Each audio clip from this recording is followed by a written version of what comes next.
Right, this is a little knot video. We're here setting the tarps up with the hammocks, and we're going to set John's up now, and we're going to go through a few knots, about 3 or 4 knots. We're no experts, but we can do them, and we want to put it on a video just to show other people that are struggling. It can be daunting having a tarp set up, and they're not. They're really simple once you suss it. So this little video is going to be setting this tarp up with what was it, doing the Prusik knots, tensioning knot, quick release knot, ratchet knot, and I think the ratchet knot is something you lock in at the top.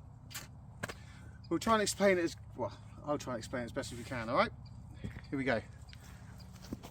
John's going to explain it, and he's going to get all the royalties from the video. We've already decided this one. Okay, so this is John's video, not mine. Go for it. Okay, this is for a ridge line. This is thicker cord than I normally use, but it'll probably show you better what I'm doing if it's a thicker cord. So, overhand knot, create a big loop, depending on how big the loop you want. I want quite a big one, so I'm going to go like that. Fold it back on itself, so you've got a loop. Yeah, got that. And then through with your end, up through, pull it tight, and that creates a loop. That's the loop. That's your first knot. So that's an overhand knot. That's the knot you want on the end of your ridge line. Yep. And they come in. I put them on pretty much everything at the end of stuff. Right. Okay. Okay. So now you've got your loop.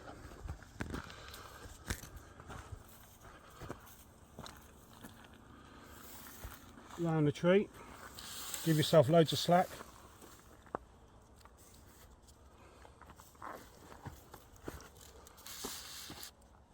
Back over, so we've crossed over the top, we come back under and back round the tree. What's that do? Lock it in, tensions it? So that locks it in. And now what we've got a loop on the end of our rope that we just done, and we've got another loop there. So that loop, yeah, I see that, goes through that one, and you're left with that. Again, stick off the floor.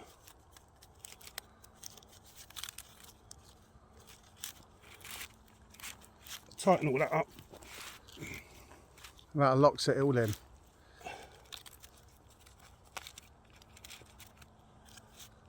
And then to get it really tight, you can ratchet. That's it, and it takes the tension up now. Yeah, so now that all locked in for when you want to run the ridge line over to the next tree.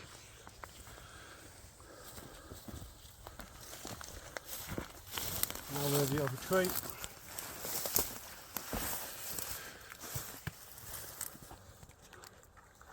So again, same principle as the last one, bring all your tail through.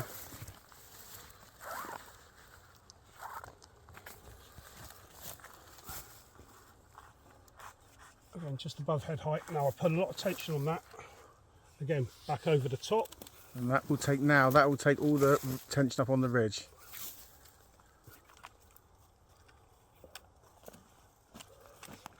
As tight as you can.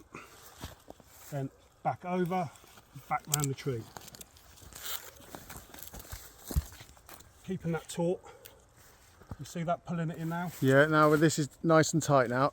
It's like a guitar string. And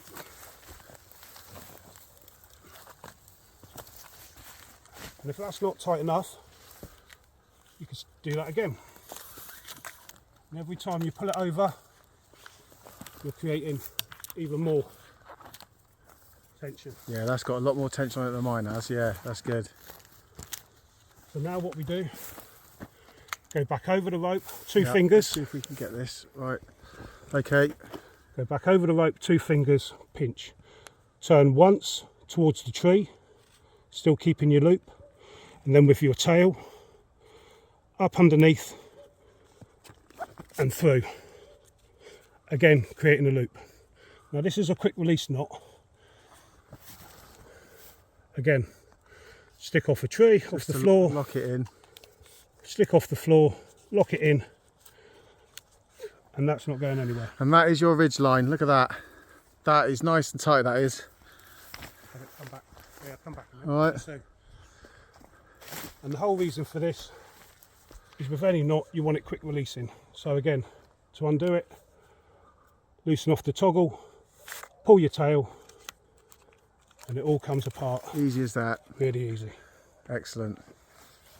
Okay, so that's the quick release knot. Another way of doing it, instead of your toggle and putting your wood in, you can do a half hitch. So again, bring your loop, go over the top, Right, yeah, got that. back underneath and through, Another way of locking it in. and that's another lock in there. And how would you release that? And again, so you just feed them through. This is why I always use toggles, because with the wet, and if Yeah. it's been up there a long time, that could be a bit hard to get undo. Especially with cold fingers as well in the cold weather. Yeah. So just again, put that through, bring back through your loop, And there's your loop again, you quick release. pull your two, and you're done. Boom. Yeah. Right, I've just realised we're filming these knots, and I've just found an anti-shake button on this camera, so hopefully this is a bit more steady. John's going to show us now the Prusik knot, which is a knot that you put attached to the end of the tarp, and it takes up the tension, it grips. It's a gripper. So again, ready? So again, we start with an overhand knot, back through, doing both cords at the same time. And how big is that, would you say? That's about, what, 6 inches? Yeah, something like that. Right. So you got that. Now Prusik knot. So you want to? way, Yeah. Do you want to come? Do you want to come up over here or something on my shoulder? Or? Yeah, I'll try that. That's better with the light, yeah. Right. So you've got your overhand knot. Go over with your loop, and then you put your knot through the middle and bring it over. Yeah, round the ridge. Round the ridge again, and go through again. So you go through twice. Then once you're through again, pull down on your knot and line up your rope. So it's all nice and neat. So it looks like a fist. See, yeah. All right, so they're all nicely knitted, all in a row. Pull that down tight, and there you go. So what you're at is, so now as it's loose, it moves. It's nicely. adjustable, so you can adjust it. Any tension on the knot part, it tightens up on itself, That's clever, yeah. and you cannot move that. It really works better when it's small cord on big cord, but the same size cord does work, because that's Yeah. how we do it with our tarps. But that is how you do it. And that is a Prusik knot. That is a Prusik knot. Prusik knot. You can go over as many times as you want if you want something stronger. So I'll go 3 times there. I see. So you can keep it as long as your cord's big enough. And what we'll do is we'll show you how we attach that to the end of the tarp as well. So there you go, I've got 3 there.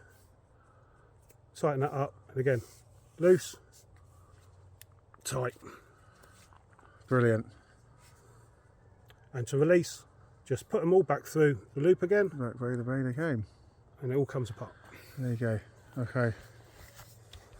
Yeah, John's just made some little bag hooks, look. Hang your bag on there off the ground. See, it's the simple things. Look at that. Okay, when I'm setting up the tarp, I know a lot of people, or some people, we put our ridge line up first, and then we put our tarp over the top of it. Yeah. Some people use the loops, and they have their ridge line going through the loops. That's how I used to do mine. Yeah, which is all cool, because you Yeah. don't have any water then coming down. There's no way that water can run down the ridge line and get into your setup.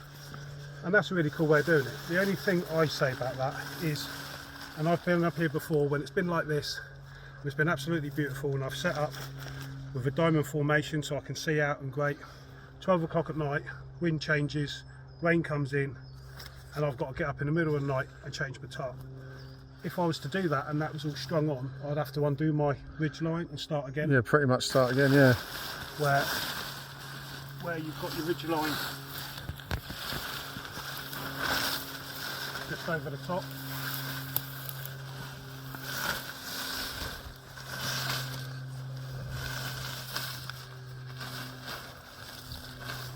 I'll be doing a diamond formation tonight.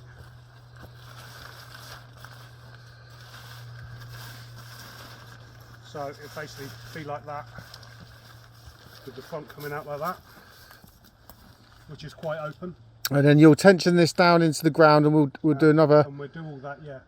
But the good thing about this is like I did one night, midnight, raining, getting wet. So I literally undone my guide ropes, undone my Prusik knots at the end, spun it around,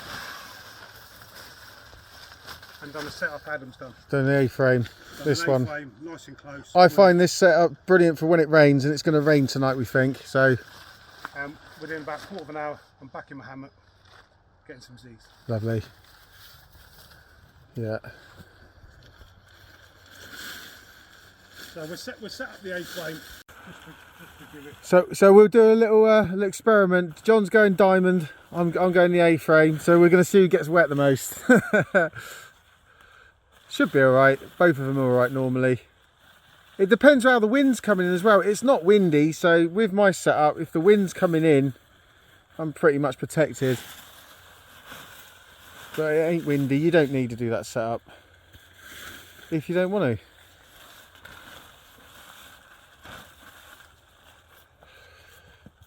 So again, going back to our Prusiks, this is how they work. So this is how you attach the tarp. There's your loop. Put your knot through the loop. Again, toggle. I don't think I've got that. Do you want to come around this side? Let's try, yeah. Let's do that again. So how the Prusik knot works, Prusik knot there, loop of your tarp, put your Prusik knot through your loop, toggle. Through your Prusik knot. And that's as simple as that. And then do that. Now that's quite loose now because we haven't done the other end. And So they can fall out, can't they? Why? Until you take the tension up the other end. Yeah, so they're a bit loose now until we do the other end. So if we got the other end, we'll do that.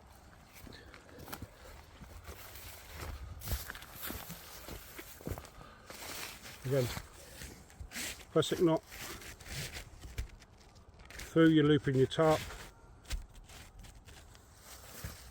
toggle, and now as we pull that will take the tension up now on all that. And same that side. And the good thing about the Prusik knot is now I'm up one side more, so we can release this side a bit. So I can get. So you can centralise the tarp and bring it tight. And that locks. It stays there. And now it's all locked in. There you go. So okay, yeah. So if you can see this, like I say, John's got camouflaged rope here.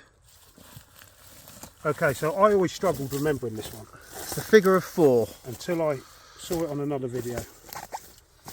And he brilliantly described it as the 4 knot. And like anything, if you don't do these knots all the time, you will forget. So hopefully this is a video you can come back to. Okay, so for a rerun. So we loop round our tent peg, or as we've got here, a peg here. Okay, now you've got your one attached to your tarp and your one with the end. So if you can imagine a number 4, so come over and there's our number 4.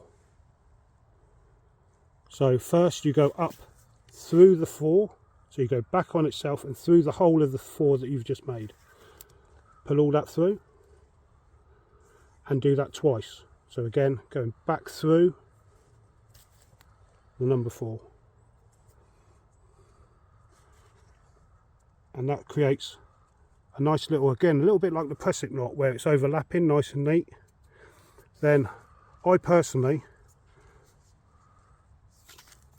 do another number 4 going the other way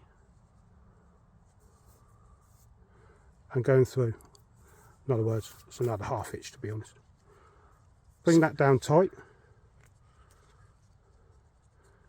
So again, a little bit like the Prusik knot, if you can see that, all nice and neat. Now by doing that last knot, that locks it in. That will now slide through. And now we will slide that up by pulling on your knot. There's your tension. So that slides through, but And as when that it takes releases, the tension, it bites and again, like the Prusik knot, it grips, doesn't it? and it grips. Under its own tension. And then if you want to release, again, just take the tension off, slide it back down, slide it up. That's really important. These knots are really important when you're doing tarps, any sort of awnings or coverings, because what it does, there is a give in it. So if Mother Nature comes in, you will never beat wind or rain. So what that happens is if you're in a really windy condition, those knots will give. If you do something that's really permanent, like a proper knot, just tying it on itself, there'll be no give. So what will happen is you'll rip the tarp. Yeah. These will rip out and you'll ruin your tarp because that's so taut, there's no give. Yeah. If the wind really does pick up, that will loosen. So that will only take so much, and then it will loosen. So it won't. You might get wet one night, but you won't wreck your tarp. Just get out and just take the tension up again. It takes seconds to take the tension back up. Like so. There you go. I really hope that explains it. You know, we're only amateurs, so we do it for a bit of fun. We're not experts. We're just trying to explain how you set up a basic tarp system. I hope it was clear enough, but that's what we do. It's that easy when you suss it. So it's not that daunting. Oh, I'd like a tarp, but I don't know how to do it. That's how you do it. It's 4 knots. They're that simple. I hope it's clear enough on the video. So have a go. See what you can do. It's good fun.